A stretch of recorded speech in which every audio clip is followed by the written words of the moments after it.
I'm John Bowden, another part of our interview with the great producer Bill Szymczyk. Of course, in this series, we're going to be talking mostly about the Eagles, as we are in this one. How Fleetwood Mac and the Eagles kind of competed against each other, both on the charts and creatively, of course. When Hotel California was a big hit, the album, so was Rumors by Fleetwood Mac.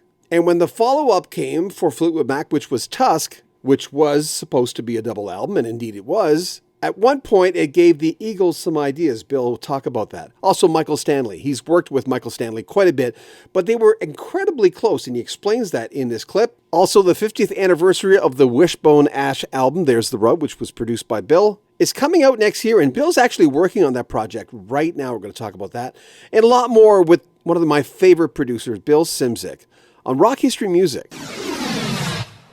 Well, the long run, what it took 18 months to do, right? On and off, yeah. I mean, it wasn't solid. I mean, I think there was a tour or two in there, but yeah, basically 18 months. I always find that album I was just gotten out of high school when that was released, and I always find I keep coming back You're a to young that dude. well, there you go. I find I keep coming back to that album for whatever, because I didn't really like it when it came out. But you know how it is, if you love something too much, cliche goes that you tire of it too quickly. But the long run, I keep going back to. This was one of those albums I'm going. Good stuff on it. Yeah. I like it. There's some, and to me, I like it a lot because I got it done. It was finished. It started out, it was supposed to be, okay, Fleetwood Mac, this is it. Fleetwood Mac's going to do a double album. We got to do a double album. Okay, well, that lasted, about 6 months.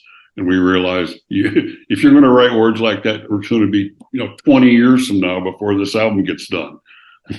They just announced today the Fleetwood Mac are releasing a live album of the Rumors tour. They were number one when they released it, and I remember Hotel California Rumors, California Rumors, back and forth. That was the other team. We were always in competition with those guys.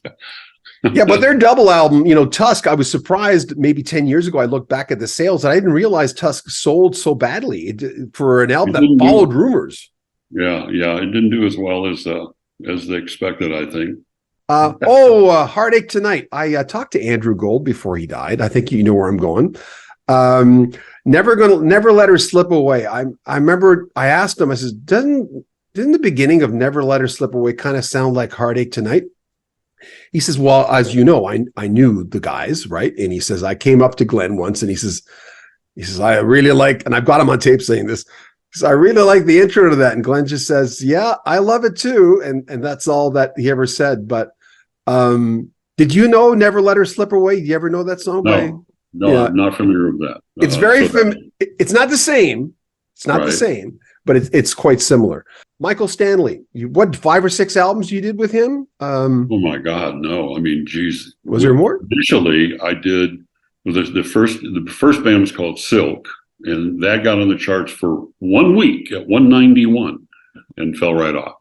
And then years later, when I started Tumbleweed Records in Denver, I kind of stayed in touch, and I knew he was writing. I said, you got a batch of songs? He said, I got a bushel basket. I said, well, come on out here and we'll make a record. So that started that.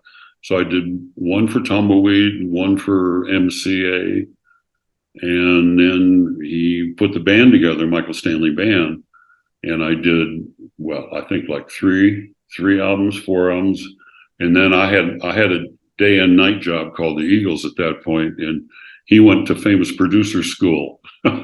And every album that he made was with a new, famous producer. Mutt Lange. Let me see who else. There's Harry Maslin. He made one. There's a bunch of people that. Yeah.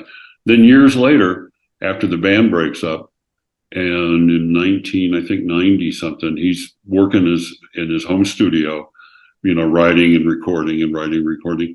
And he called me up and we talked, and he said, I'm going to send you some stuff. Tell me what's wrong with this or whatever. And he sent me some things and I went, well, I think it just needs a good mix. So that started what became our second act.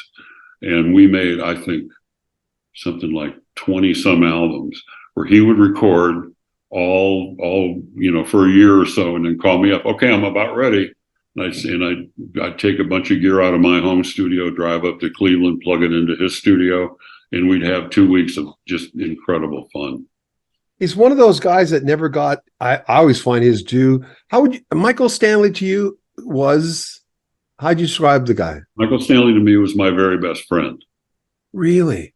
Yep. Of all the people in the music business, and even out of the music business, he was my very best friend.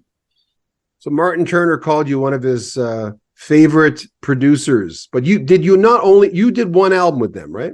Right, one album. Yeah, they're just actually next year. I just wrote some notes for a 50th anniversary of There's the Rub, which is coming out next year. I can't believe it's 50 years since I did that. Amazing.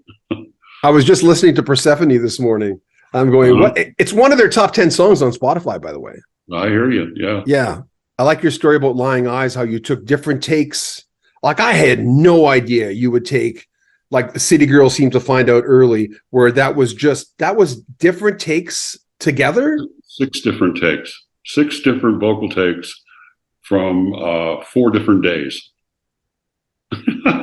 Where did you get that from? Is that a new thing you did? I'd never heard of that. I mean, I hear it now. But vocal comping, I think I was one of the first people to do it. And I had a board in Criteria Studio C, which had a magic little panel of the quickest relays you ever saw or ever heard in your life. So they were small, they were lined up right next to each other. So I could just go like that, and I would go from one track to another in a nanosecond. And so thusly it was city, just punch it in. We're going to have a lot more from Bill Szymczyk coming up tomorrow. Every day for the next about a week and a half, we'll have a different clip from Bill. If you're a Patreon member, you'll have access to all the clips early. There'll be links in the description where you can join our Patreon. If you want to support the channel in other ways, there are links there as well. You can make a PayPal donation. But really, like our videos, share our videos, comment on them, subscribe to the channel, spread the word for us. We'd appreciate that. I'm John Bowden. This is Rock History Music.